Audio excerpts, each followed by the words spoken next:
This 3-minute very own video starts now. Hope you enjoy it.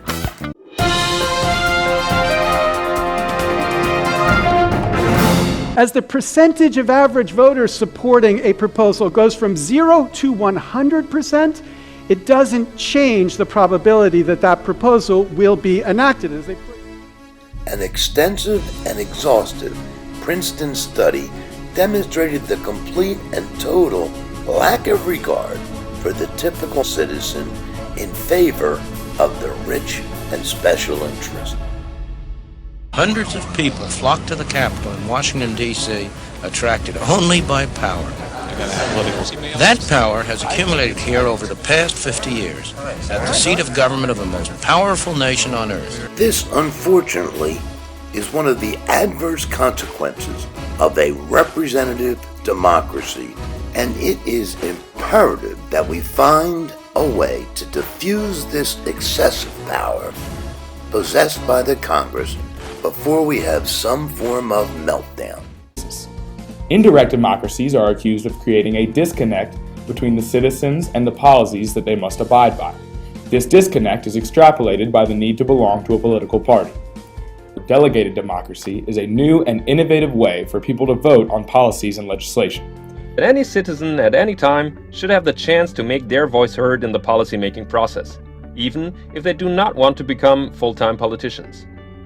Full-time politicians and parties may still be useful, but every citizen should be given a vote for every issue on the table. In this system, people may choose to delegate their vote to another person whom they trust to make an informed decision in their place. They in turn may delegate those collected votes further on to yet somebody else, a politician who stands for a certain worldview perhaps. They may also choose to elect professional politicians themselves. And now, people also get to vote on policies directly. Now, there are several ways in which the input from people may be transformed into policy. Moreover, whenever there is a particular issue in which a person has such a strong opinion they do not want to trust anyone else to make the decision for them, they can take back their vote from the person they delegated it to and vote on the policy themselves. Modern technology has made a public space that all citizens can inhabit possible. We may meet in cyberspace.